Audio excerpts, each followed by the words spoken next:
The world thought it knew the story of the Prince and Princess of Wales. It was a fairy tale narrative that had been written in real time under the relentless glare of the global media. It began, as all good stories do, with a meeting. Two young students at the ancient University of St. Andrews in Scotland, thrown together by fate and a shared accommodation.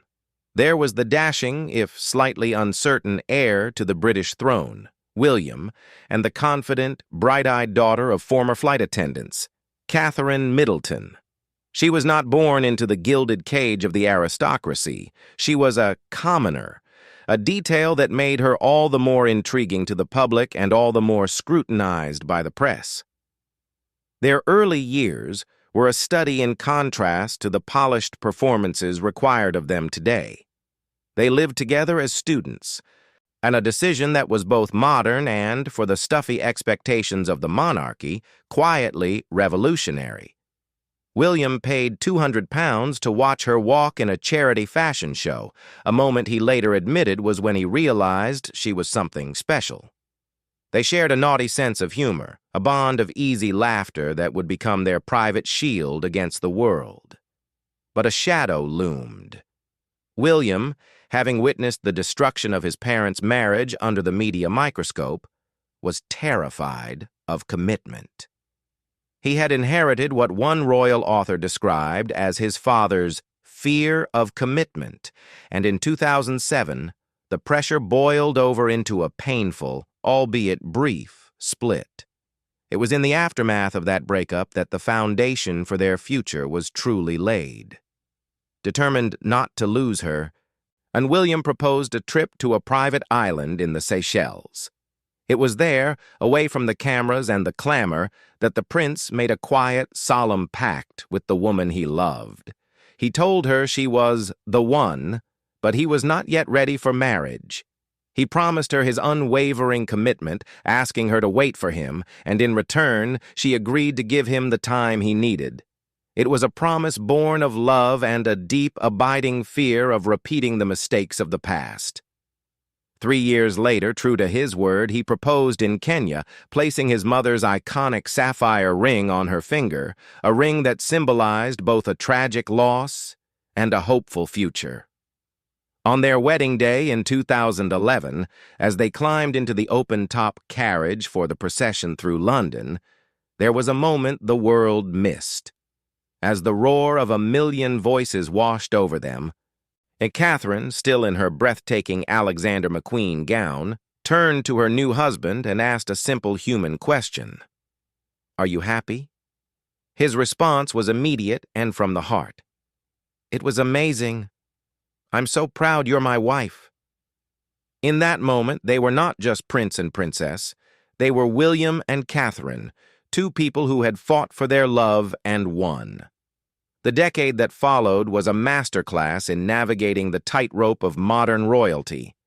They were the Cambridge way, dignified, dutiful, and relentlessly dedicated to service. They raised their 3 children, George, Charlotte, and Louis, with a determination to give them as normal a childhood as possible, shielded from the very pressures that had once threatened their own relationship. The public saw the flawless waves, the designer coats, and the radiant smiles on walkabouts, but those who knew them, who watched them closely, saw the language of a deep and enduring partnership. It was in the fleeting signals of mutual support. The gentle brush of his fingers on the small of her back as they navigated a crowded room. The way they would instinctively lean towards one another, their heads almost touching, creating a private bubble of intimacy, even in the most public of settings. Body language experts noted their constant and subliminal mirroring, a sign of two people so in sync they moved as one. There were moments of pure, unguarded affection. At a BAFTA event, Catherine was caught on camera playfully tapping her husband on the behind, a gesture of such casual, loving familiarity that it sent the internet into a frenzy. At the Calgary Stampede, and their hands lingered on a buzzer just a second too long, lost in a shared moment of joy. On a wildlife safari in India, a photograph captured them gazing at each other, utterly unaware of the world around them. It felt, as one commentator noted, as if time stood still when they were together. They were building a fortress of shared memories, a private world within the public spectacle. They navigated family storms, the fallout from the Duke and Duchess of Sussex's departure, the ongoing repercussions of the Epstein scandal involving his uncle, Prince Andrew, a man William reportedly insisted be removed from the royal fold before the rot set in. Through it all, they stood shoulder to shoulder. Theirs was a love story that had matured, deepened by the trials they faced together. They were a power couple in the truest sense, not because of their titles, but because of their undeniable partnership.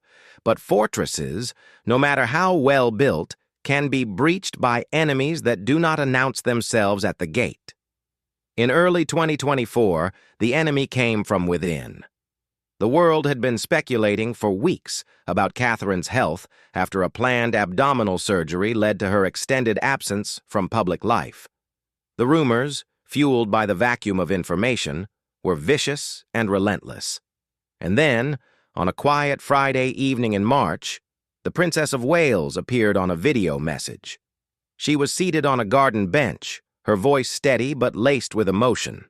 She revealed that tests after the surgery had found cancer, and she was in the early stages of preventative chemotherapy.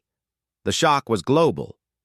But the reality inside the walls of Adelaide Cottage was far more brutal than any public statement could convey. The news had hit the family like a bus, a sudden, brutal, and completely disorienting force. For William, the ground simply vanished beneath him. He confided in friends that it felt as if the rug had been pulled from under him. This was not the way it was supposed to be. He was supposed to protect her, to shield her from harm. He could protect her from the press, from palace intrigue. But he could not protect her from this. The helplessness was a physical ache. One moment, life was a blur of school runs and royal engagements. The next, it was a landscape of hospital visits, hushed consultations with doctors, and the terrifying weight of an uncertain future. The most harrowing task was still to come. They had to tell the children.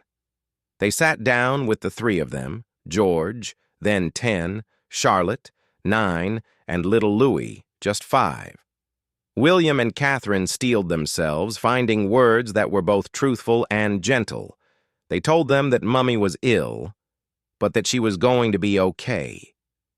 They didn't have the answers to the terrified questions in their children's eyes, only the promise of their love and a desperate hope.